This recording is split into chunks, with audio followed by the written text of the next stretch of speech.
ನಮಸ್ಕಾರ. ಕನ್ನಡ ಒನ್ನಿಗೆ ಸ್ವಾಗತ. ನಾನು ಭಾಗ್ಯನಾರಾಯಣ ಬೊಗವರ್ಪು.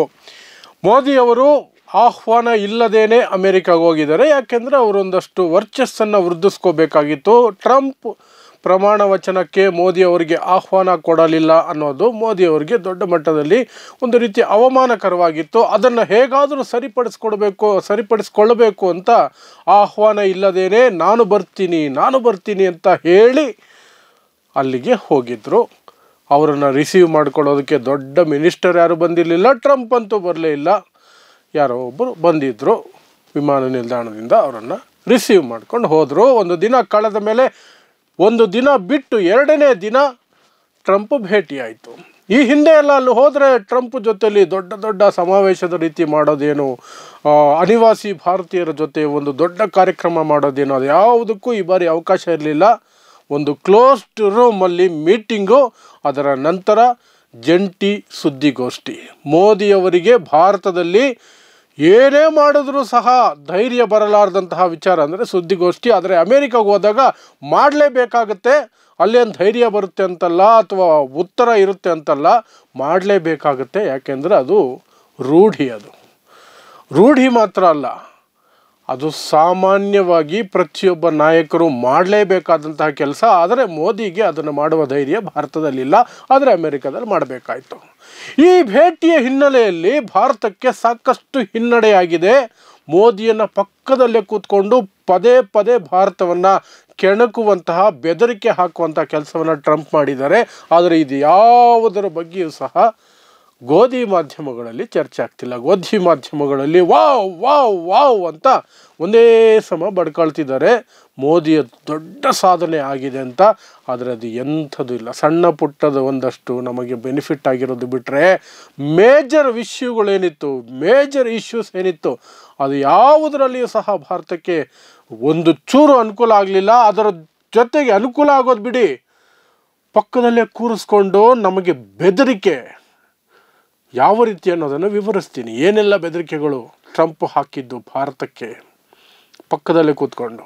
ಮತ್ತು ಮೋದಿ ಕೇಳಬೇಕಾದ ಯಾವ ವಿಚಾರವನ್ನು ಸಹ ಅಲ್ಲಿ ಟ್ರಂಪ್ನ ಕೇಳಲಿಲ್ಲ, ಯಾವುದನ್ನು ಕೇಳಲಿಲ್ಲ, ಅದನ್ನು ಸಹ ವಿವರಿಸ್ತೀನಿ.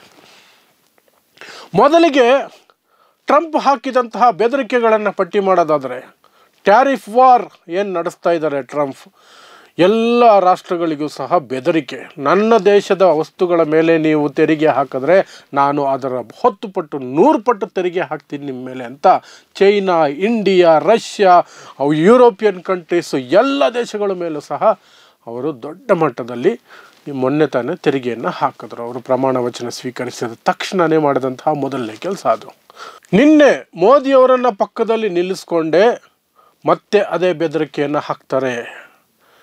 ನಮ್ಮ ಮೇಲೆ, ನಮ್ಮ ವಸ್ತುಗಳ ಮೇಲೆ ತೆರಿಗೆ ಹಾಕಿದ್ರೆ ನಾನು ಅದಕ್ಕೆ 2 ಪಟ್ಟು 3 ಪಟ್ಟು 10 ಪಟ್ಟು ತೆರಿಗೆ ಹಾಕ್ತೀನಿ ಅಂತ. ಇದರ ವಿರುದ್ಧ ಮೋದಿ ಒಂದು ಮಾತು ಮಾತಾಡಲಿಲ್ಲ. ಇಷ್ಟಕ್ಕೂ ಮೋದಿ ಮತ್ತು ಭಾರತ ಸರ್ಕಾರ ಟ್ರಂಪ್ ಟ್ಯಾರಿಫ್ ವಾರ್ಗೆ ಹೆದರ್ಕೊಂಡು ಸಾಕಷ್ಟು ಅಮೇರಿಕಾದ ವಸ್ತುಗಳ ಮೇಲೆ ತೆರಿಗೆಯನ್ನು ಕಡಿಮೆ ಮಾಡಿದ್ದಾರೆ. ಮೋದಿಯಲ್ಲಿ ಹೋಗೋದಕ್ಕೆ ಮೊದಲೇ ಕಡಿಮೆ ಮಾಡಿ ಹೋಗಿರೋದು. ಅಟ್ಲೀಸ್ಟ್ ಅದನ್ನಾದರೂ ಹೇಳಬೇಕಾಗಿತ್ತು. ನಾವು ಕೂಡ ವ್ಯಾಪಾರಕ್ಕೆ ಸಮನಾಗಿ ನಿಂತ್ಕೊಳ್ಳುವಂತಹ ಶಕ್ತಿ ಹೊಂದಿದ್ದೀವಿ. ನಿಮ್ಮ ವಸ್ತುಗಳಿಗೆ ನಾವು ಹೆದರ್ಕೊಂಡಿಲ್ಲ, ನಿಮ್ಮ ಕ್ವಾಲಿಟಿಗೆ ನಾವು ಹೆದರ್ಕೊಂಡಿಲ್ಲ, ನಿಮ್ಮ ತೆರಿಗೆ ನಾನು ಕಟ್ ಮಾಡಿದ್ದೀನಿ, ಅದು ಏನು ಸೇಲ್ಸ್ ಮಾಡ್ಕೊಳ್ತೀರೋ ಮಾಡ್ಕೊಳ್ಳಿ, ನಮ್ಮ ಪ್ರಾಡಕ್ಟ್ಸು ಕೂಡ ಕ್ವಾಲಿಟಿ ಇದೆ, ಆದರೆ ನಮ್ಮ ಮೇಲೆ ತೆರಿಗೆ ಹಾಕ್ತೀನಿ ಅಂತ ಬೆದರಿಕೆ ಹಾಕೋದನ್ನು ಮಾಡಬೇಡಿ ಅಂತ ಹೇಳ್ಬೋದಾಗಿತ್ತು. ಹೇಳಲಿಲ್ಲ. ಇನ್ನು ಎರಡನೇದು ಮತ್ತು ಅತ್ಯಂತ ಅವಮಾನಕರವಾದಂತಹ ಬೆದರಿಕೆ ಅಂದರೆ ಬ್ರಿಕ್ಸ್ ಕುರಿತಾಗಿ ಟ್ರಂಪ್ ಹೇಳಿದಂಥ ಹೇಳಿಕೆ. ಒಂದು ಪ್ರಶ್ನೆ ಬಂತು ಟ್ರಂಪ್ಗೆ, ಬ್ರಿಕ್ಸ್ ವಿಚಾರವಾಗಿ ನಿಮ್ಮ ಅಭಿಪ್ರಾಯವನ್ನು ತಿಳಿಸಿ ಅನ್ನೋ ರೀತಿಯಲ್ಲಿ. ಅದಕ್ಕೆ ಉತ್ತರ ಕೊಡ್ತಾ ಟ್ರಂಪ್ ನೇರ ಒಂದು ಚೂರು ಕೂಡ ಪಕ್ಕದಲ್ಲಿರುವ ವ್ಯಕ್ತಿಗೆ ಏನು ಅನ್ನಿಸಬಹುದು ಅನ್ನುವಂತಹ ಯೋಚನೆಯೇ ಇಲ್ಲದೆ, ಬ್ರಿಕ್ಸ್ ಏನಾದರೂ ಅತಿಶಯೋಕ್ತಿ ಮಾಡಿದ್ರೆ ತನ್ನದೇ ಕರೆನ್ಸಿ ತರ್ತೀನಿ, ಇನ್ನೇನೋ ಮಾಡ್ತೀನಿ ಅಂತೇನಾದರೂ ಅತಿಶಯೋಕ್ತಿ ಮಾಡಿದ್ರೆ ನಾನು ಕೊಡುವಂತಹ ಪೆಟ್ಟಿಗೆ ಅದು ಬೇಡ್ಕೋಬೇಕಾಗುತ್ತೆ. ನನ್ನ ಹತ್ರ ಬಂದು, ಅಮೇರಿಕಾ ಹತ್ರ ಬಂದು ಬೇಡ್ಕೋಬೇಕಾಗತ್ತೆ, ದಯವಿಟ್ಟು ನಮ್ಮನ್ನು ಬಿಟ್ಟುಬಿಡಿ, ನಮ್ಮನ್ನು ಕ್ಷಮಿಸ್ಬಿಡಿ ಅಂತ ಕೇಳಬೇಕಾಗತ್ತೆ. ಅಂತಹ ಪರಿಸ್ಥಿತಿ ನಿರ್ಮಾಣ ಮಾಡ್ತೀನಿ ಅಂತ. ಇಲ್ಲಿ ಒಂದಷ್ಟು ಜನ ನಿಮಗೆ ಬ್ರಿಕ್ಸ್ಗೂ ಭಾರತಕ್ಕೆ ಅವಮಾನ ಹಿಂಗಾಗ್ಬಿಡುತ್ತೆ ಅಂತ ಅನ್ನಿಸ್ಬೋದೇನೋ, ಅಥವಾ ಅಂಧಭಕ್ತರಿಗೆ ಈ ಬ್ರಿಕ್ಸು ಪಕ್ಸು ಏನೂ ಗೊತ್ತಿರಲ್ಲ, ಅವ್ರಿಗೆ ಗೊತ್ತಿರೋದು ಒಂದೇ, ಬರೀ ಧರ್ಮದ ವಿಚಾರದಲ್ಲಿ ದ್ವೇಷ ಕಕ್ಕೋರ್ಗೆ ಓಟ್ ಹಾಕಬೇಕು, ಮುಸ್ಲಿಮರನ್ನು ದ್ವೇಷಿಸಬೇಕು. ಬ್ರಿಕ್ಸ್ ಅಂದರೆ ಏನು? BRICS, ಈ 5 ದೇಶಗಳು ಒಂದು ಒಕ್ಕೂಟವನ್ನು ಮಾಡ್ಕೊಂಡಿದ್ದೀವಿ. ಯಾರ್ಯಾರು ಆ 5 ದೇಶಗಳು? ಬ್ರೆಜಿಲ್, ರಷ್ಯಾ, ಇಂಡಿಯಾ, ಚೈನಾ ಮತ್ತು ಸೌತ್ ಆಫ್ರಿಕಾ. ಈ 5 ದೇಶಗಳು ಯುರೋಪಿಯನ್ ಯೂನಿಯನ್ ಹೇಗಿದೆಯೋ ಆ ರೀತಿ ನಮ್ಮದು ಒಂದು ಒಕ್ಕೂಟದ ರೀತಿಯಲ್ಲಿ, ಒಂದು ಸಂಘದ ರೀತಿಯಲ್ಲಿ ಮಾಡ್ಕೊಂಡಿದ್ದೀವಿ. ನಾವು ಒಟ್ಟಾಗಿ ಮಾಡಬೇಕು, ಏನೇ ಮಾಡಿದ್ರೂ ಸಹ ಅದರಿಂದ ನಾವು ಶಕ್ತಿಯುತವಾಗಿರ್ತೀವಿ ಅಂತ ನಾವು ಒಂದು ಗುಂಪು ಮಾಡ್ಕೊಂಡಿರೋದು. ಭಾರತ ಅದರ ಒಂದು ಬಹು ಮುಖ್ಯವಾದಂತಹ ಭಾಗ. ಅದು ಈಗ ಏನು ಯೋಚನೆ ಮಾಡ್ತಿದೆ ಅಂದರೆ, ಸಪ್ರೇಟ್ ಕರೆನ್ಸಿ ಬಿಡೋಣ, 5 ದೇಶಗಳಿಗೂ ಸೇರಿಸಿ ಒಂದೇ ಕರೆನ್ಸಿ ಬಿಡೋಣ. ಆ ಮೂಲಕ ಡಾಲರ್ ವಿರುದ್ಧ ನಾವು ಗಟ್ಟಿಯಾಗಿ ನಿಂತ್ಕೋಬೋದು, ನಮ್ಮ ಎಕಾನಮಿಗಳು ಗಟ್ಟಿಯಾಗಿ ನಿಂತ್ಕೊಳ್ತವೆ, ಡಾಲರ್ ಬೇಡಿಕೆ ಕುಸಿಯುತ್ತೆ, ಡಾಲರ್ ಬೆಲೆ ಕುಸಿಯುತ್ತೆ ಅಂತ ಯೋಚನೆ ಮಾಡ್ತಿರ್ಬೇಕಾದ್ರೆ ಆ ಹಿನ್ನೆಲೆಯಲ್ಲಿ ಟ್ರಂಪ್ ಹೇಳಿದ್ದು, ಹೊಸ ಕರೆನ್ಸಿ ಮಾಡ್ತೀನಿ ಹಂಗೆ ಹಿಂಗೆ ಅಂತ ಹೋದರೆ ಬ್ರಿಕ್ಸ್ ರಾಷ್ಟ್ರಗಳಿಗೆ ಬೇಡ್ಕೊಳ್ಳೋಂಥ ಪರಿಸ್ಥಿತಿ ತಂದುಬಿಡ್ತೀನಿ ಅಂತ. ಯಾರೋ ಬ್ರಿಕ್ಸ್ ಸದಸ್ಯ ಮೋದಿ ಅಲ್ಲಿ ಕೂತಿರ್ಬೇಕಾದ್ರೆ, ಬ್ರಿಕ್ಸ್ ಸದಸ್ಯ ರಾಷ್ಟ್ರದ ಪ್ರಧಾನಿ ಕೂತಿರ್ಬೇಕಾದ್ರೆ ಪಕ್ಕದಲ್ಲೇ ಬೇಡೋ ಪರಿಸ್ಥಿತಿ ತಂದುಬಿಡ್ತೀನಿ ನಿಮಗೆ ಅಂತಿರಬೇಕಾದ್ರೆ ಮೋದಿ ಅದಕ್ಕೆ ಚಕ್ರ ಎತ್ತಲಿಲ್ಲ. ವಂಡರ್ಫುಲ್. ಇನ್ನು ಮೋದಿ ಕೆಲವು ವಿಚಾರಗಳನ್ನು ಅಲ್ಲಿ ಪ್ರಸ್ತಾಪ ಮಾಡಬೇಕಿತ್ತು. ರಾಷ್ಟ್ರದ ಹಿತಾಸಕ್ತಿಯಿಂದ, ಭಾರತದ ಹಿತದೃಷ್ಟಿಯಿಂದ ಆ ವಿಚಾರಗಳನ್ನು ಪ್ರಸ್ತಾಪ ಮಾಡಬೇಕಿತ್ತು. ಆದರೆ ಆ ಧೈರ್ಯವನ್ನು ಮೋದಿಯಲ್ಲಿ ತೋರಿಸಲಿಲ್ಲ ಟ್ರಂಪ್ ಎದುರುಗಡೆ. ಯಾವುದು ಆ ವಿಚಾರಗಳು? ಟ್ರಂಪ್ ಪ್ರಮಾಣ ವಚನದ ಸಂದರ್ಭದಲ್ಲಿ ಆ ಪ್ರಮಾಣ ವಚನ ಕಾರ್ಯಕ್ರಮಕ್ಕೆ ಭಾರತದ number 1 terrorist, most wanted terrorist ಅಂತ ಕರೆಯಲ್ಪಡುವ ಭಾರತನೇ ಆ ಪಟ್ಟ ಕೊಟ್ಟಿರೋದು. ಭಾರತದ ಮೋಸ್ಟ್ ವಾಂಟೆಡ್ ಟೆರರಿಸ್ಟ್ ಅಂತ ಒಂದು ವ್ಯಕ್ತಿಗೆ ಅವರು ಹಣೆಪಟ್ಟಿ ಕಟ್ಟಿದ್ದಾರೆ. ಭಾರತದವರು, ನಾವು ಕಟ್ಟಿದ್ದೀವಿ. ಆ ವ್ಯಕ್ತಿಯನ್ನು ಟ್ರಂಪ್ ಆಹ್ವಾನಿಸಿ ಟ್ರಂಪ್ ಪ್ರಮಾಣ ವಚನ ಕಾರ್ಯಕ್ರಮದಲ್ಲಿ ಕರೆಸ್ಕೊಂಡಿದ್ರು. ಇದರ ಬಗ್ಗೆ ಪ್ರಶ್ನೆ ಮಾಡ್ಬೋದಿತ್ತು. ನನ್ನ ದೇಶದ ಮೋಸ್ಟ್ ವಾಂಟೆಡ್ ಕ್ರಿಮಿನಲ್ ಟೆರರಿಸ್ಟನ್ನು ನೀವು ಯಾಕೆ ಕರೆಸ್ಕೊಂಡ್ರಿ, ನೀವು ಯಾಕೆ ಆಹ್ವಾನ ಕೊಟ್ರಿ, ಆತಿಥ್ಯ ಕೊಟ್ರಿ ಅಂತ. ಆ ವ್ಯಕ್ತಿ ಯಾರು? ಖಾಲಿಸ್ತಾನ ಉಗ್ರವಾದಿ ಗುರ್ಪತ್ವಂತ್ ಸಿಂಗ್ ಪನ್ನು ಅನ್ನುವಂತಹ ವ್ಯಕ್ತಿ. ಈ ವ್ಯಕ್ತಿ ಅವತ್ತು ಕಾಣಿಸ್ಕೊಳ್ತಾನೆ ಎಲ್ಲಿ? ಟ್ರಂಪ್ ಪ್ರಮಾಣ ವಚನ ಕಾರ್ಯಕ್ರಮದಲ್ಲಿ ದಿಲ್ದಾರಾಗಿ ಓಡಾಡ್ತಾನೆ. ಕ್ಯಾಮರಾ ಮೀಡಿಯಾದವರು ಅವನ ಹತ್ರ ಹೋಗಿದ ತಕ್ಷಣ ಖಾಲಿಸ್ತಾನ್ ಜಿಂದಾಬಾದ್ ಅನ್ನುವಂತಹ ಘೋಷಣೆಗಳನ್ನು ಕೂಗ್ತಾನೆ. ಇದು ಹೇಗಿದೆ ನೋಡಿ, ನಮ್ಮ ದೇಶದ ಮೋಸ್ಟ್ ವಾಂಟೆಡ್ ವ್ಯಕ್ತಿಯನ್ನು ಅಮೆರಿಕದ ರಾಷ್ಟ್ರಪತಿ ತನ್ನ ಕಾರ್ಯಕ್ರಮಕ್ಕೆ ಕರೆಸ್ಕೊಳ್ತಾರೆ, ಆದರೆ ನಾವು ಅದನ್ನು ಪ್ರಶ್ನೆ ಮಾಡುವಂತಹ ಧೈರ್ಯವನ್ನು ತೋರಿಸೋದಿಲ್ಲ. ಆದರೂ ಗೋಧಿ ಮಾಧ್ಯಮಗಳು ಮೋದಿ ವಿಶ್ವಗುರು, ವಿಶ್ವನಾಯಕ ಅನ್ನೋದು. ಇನ್ನು ವಿಚಾರ ಎತ್ತಬೋದಾಗಿತ್ತಲ್ಲಿ. ಮೊನ್ನೆ ಅಮೇರಿಕನ್ ಏರ್ಫೋರ್ಸ್ ವಿಮಾನದ ಮೂಲಕ ಅಕ್ರಮ ವಲಸಿಗರು ಅಂತ ಕರೆಯಲ್ಪಡುವ ಅಮೇರಿಕಾದಲ್ಲಿದ್ದಂತಹ ಭಾರತೀಯರನ್ನು ಪ್ರಾಣಿಗಿಂತ ಮೃಗೀಯವಾಗಿ ನಡೆಸ್ಕೊಂಡು, ಪ್ರಾಣಿಗಿಂತ ಕಡೆಯಾಗಿ ಅವರಿಗೆ ಕೈ ಕೋಳ ಹಾಕಿ, ಕಾಲಿಗೆ ಕೋಳ ಹಾಕಿ, ಸೊಂಟನ್ನು ಚೈನಿಂದ ಕಟ್ಟಿ ಹಾಕಿ, ಟಾಯ್ಲೆಟ್ಗೂ ಹೋಗೋದಕ್ಕೆ ಅವಕಾಶ ಕೊಡದೆ, ಊಟ ಕೇಳಿದ್ರೆ ಅವರು ತಿನ್ನದ, ಅವರ ಸಂಸ್ಕೃತಿಯಲ್ಲಿಲ್ಲದ, ಕೆಲವರ ಸಂಸ್ಕೃತಿಯಲ್ಲಿಲ್ಲದ ಗೋಮಾಂಸವನ್ನು ಕೊಟ್ಟಂತಹ ನಡವಳಿಕೆ ಇತ್ತಲ್ಲ, ಅದರ ಬಗ್ಗೆ ಚಕಾರ ಎತ್ತಲಿಲ್ಲ. ಅದರ ಬಗ್ಗೆ ಮಾತೇ ಇಲ್ಲ. ನಾಳೆ ಇನ್ನೊಂದು ಫ್ಲೈಟ್ ಬರ್ತಾ ಇದೆಯಂತೆ, ಕನಿಷ್ಠ ಆ ಫ್ಲೈಟಲ್ಲಾದರೂ ಮಾನವೀಯತೆಯಿಂದ ಕಳಿಸ್ಕೊಡಿ ಅಂತ ಕೇಳ್ಕೊಂಡಿದ್ದಾರ ಇಲ್ಲ ಅನ್ನೋದು ನಾಳೆ ಅಮೃತ್ಸರದಲ್ಲಿ ಬಂದು ಇಳಿಯುವ ವಿಮಾನ ನಮಗೆ ತೋರಿಸುತ್ತೆ. ಕನಿಷ್ಠ ಅದನ್ನಾದರೂ ಮಾಡಿದ್ರೆ. ಹಾಗಿದ್ರ ಬಗ್ಗೆ, ನಡೆದು ಹೋಗಿದ್ದರ ಬಗ್ಗೆ ಪ್ರಶ್ನೆ ಮಾಡಲಿಲ್ಲ, ಅದಕ್ಕೆ ಒಂದು ರೀತಿಯಾದಂತಹ ಪ್ರತಿಕ್ರಿಯೆಯನ್ನು ಕೊಡಲಿಲ್ಲ. ಪ್ರಶ್ನೆ ಮಾಡಬೇಕಾಗಿತ್ತು ಟ್ರಂಪ್ನ, ಯಾಕೆ ಹಿಂಗೆ ನಡ್ಕೊಂಡ್ರಿ, ನನಗೆ ಹೇಳಿದರೆ ನಾನು ವಿಮಾನ ಕಳಿಸ್ತಿರ್ಲಿಲ್ವ ಅಂತ ಆದರೂ ಕೇಳ್ಬೋದಾಗಿತ್ತು. ಅದನ್ನು ಕೇಳಲಿಲ್ಲ. ನಾಳೆ ಇನ್ನೊಂದು ವಿಮಾನ ಬರ್ತಿದೆ, ಅಲ್ಲಿ ಗೊತ್ತಾಗುತ್ತೆ.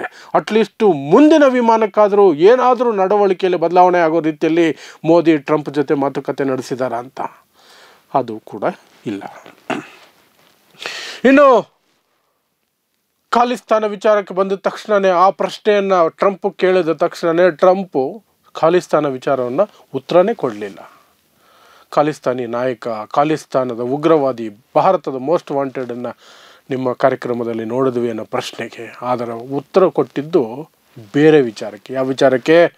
2008ರಲ್ಲಿ ಮುಂಬೈ ಅಟ್ಯಾಕ್ ನಡೆದಿತ್ತಲ್ಲ 26/11, ಅದರ ಆರೋಪಿಗಳಲ್ಲಿ ಒಬ್ಬ ಆರೋಪಿ ಅಮೇರಿಕದ ಜೈಲಿನಲ್ಲಿದ್ದಾನೆ, ತಹಾವೂರ್ ರಾಣಾ ಅಂತ. ಅವನನ್ನು ಭಾರತಕ್ಕೆ ಹಸ್ತಾಂತರಿಸ್ತಾ ಇದ್ದೀವಿ ಅನ್ನೋದ್ರ ಬಗ್ಗೆ ಮಾತ್ರ ಟ್ರಂಪ್ ಪ್ರಸ್ತಾಪ ಮಾಡಿದ್ದು. ಈ ಖಾಲಿಸ್ತಾನಿ ಉಗ್ರವಾದಿ ಭಾರತದ ಮೋಸ್ಟ್ ವಾಂಟೆಡ್ ಬಗ್ಗೆ ಉತ್ತರಕ್ಕೆ ಪ್ರಶ್ನೆ ಕೂಡ ಕೊಡಲಿಲ್ಲ. ಇಲ್ಲಿಗೆ ಭಾರತದ ಪರವಾಗಿ ಕೇಳಬೇಕಾದ ಪ್ರಶ್ನೆಗಳನ್ನು ಕೇಳಲಿಲ್ಲ. ಭಾರತದ ಪ್ರಧಾನಮಂತ್ರಿಯನ್ನು ಪಕ್ಕದಲ್ಲೇ ಕೂತ್ಕೊಂಡು ಭಾರತಕ್ಕೆ ಬೆದರಿಕೆ ಮೇಲೆ ಬೆದರಿಕೆ ಹಾಕ್ತಿದ್ರೆ ಅದಕ್ಕೂ ಏನು ಪ್ರತಿಕ್ರಿಯೆ ಕೊಡಲಿಲ್ಲ. ಎಲ್ಲ ಹಾಳಾಗೋಗ್ಲಿ, ಅಲ್ಲಾರೋ ಒಬ್ಬ ನಿಷ್ಠಾವಂತ ಪತ್ರಕರ್ತ ಕೂತಿದ್ದ ಅನಿಸುತ್ತೆ. ಭಾರತದಲ್ಲಂತೂ ಯಾರಿಗೂ ಆ ಧೈರ್ಯ ಇಲ್ಲ, ಆದರೆ ಅಮೇರಿಕಾದಲ್ಲೋ ಬೇರೆ ದೇಶಗಳಲ್ಲೋ ಇರ್ತಾರಲ್ವ, ಅವರು ಮೋದಿಯನ್ನು ಒಂದು ಮುಖ್ಯವಾದ ಪ್ರಶ್ನೆಯನ್ನು ಕೇಳಿದ್ರು. ಇಲ್ಲಿ ಬಂದಿದ್ದೀರಲ್ಲ, ನಿಮ್ಮ ಆತ್ಮೀಯ ಅದಾನಿ ಪರವಾಗಿ ಏನಾದರೂ ಮಾತಾಡಿದ್ರಾ ಅಂತ.